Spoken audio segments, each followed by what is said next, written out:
sejahtera rakyat Malaysia, berita hiburan, artis, hobi, pergolakan isu-isu semasa politik, ekonomi dan sosial negara yang sahih dan terkini hanya di Heavenly Channel. Tolong pertimbangkan untuk menekan butang subscribe, like dan share serta aktifkan loceng notifikasi supaya anda tidak ketinggalan mengikuti berita terkini. Berita terkini, gaji minimum majikan dakwa berdepan kos tambahan RM111 bilion. Majikan dijangka membayar kos tambahan sebanyak RM9.25 bilion sebulan atau RM111 bilion setahun untuk pekerja sebaik sahaja Undang-Undang Pekerjaan baru dilaksanakan tahun depan, kata Presiden Persekutuan Majikan Malaysia MEF Datuk Syed Hussein Syed Husman.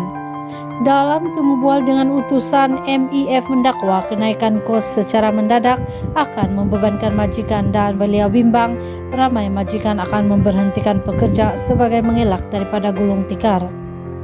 Beliau juga mendakwa majikan terpaksa menanggung bebanan besar secara mendadak, terutamanya dari segi kos membayar kenaikan gaji, bayaran kerja lebih masa dan faedah-faedah lain yang ditambah baik dalam pindahan Akta Kerja 1955. Pindahan Akta Kerja 1955 sepatutnya dilaksanakan secara berperingkat untuk membolehkan majikan membuat persiapan menanggung kenaikan kos. Pelaksanaan berperingkat membolehkan peningkatan kos diserap dalam jangka masa yang lebih panjang dan bukan secara mendadak, katanya dipetik sebagai berkata. Menurutnya pada tahun ini sahaja majikan sudah dibebani dengan pelaksanaan gaji minimum antara 25% sehingga 36% bermula Mei lalu, dengan majikan menanggung kos keseluruhan kira-kira RM4 bilion untuk tahun ini sahaja. Anggaran tersebut, kata Syed Hussein, adalah jumlah semua kos yang perlu sekiranya akta tersebut dilaksanakan dengan segera. Beliau berkata penguatkuasaan mulai tahun depan perlu dilaksanakan walaupun pihak industri meminta penangguhan dilanjutkan.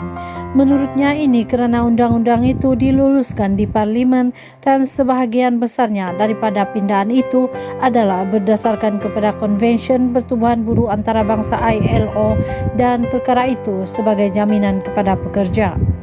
Mengulas lanjut, Syed Hussein berkata MEF mencadangkan kerajaan meneliti semula pelaksanaan pindahan yang dilihat memberi cabaran hebat kepada majikan. Menurut beliau, pindahan tersebut sepatutnya dilakukan menjurus kepada keputusan menang-menang antara pekerja dan majikan supaya ia dapat meningkatkan produktiviti dan daya saing yang lebih baik, terutamanya di peringkat antarabangsa. Dalam pada itu, Pengarah Eksekutif Persatuan Pemilik Hotel Malaysia MAHO, Saharudin M. Said, berkata pindahan pelaksanaan Akta Pekerja perlu ditangguhkan dengan mengambil kira keadaan semasa, terutamanya sektor ekonomi yang belum pulih sepenuhnya.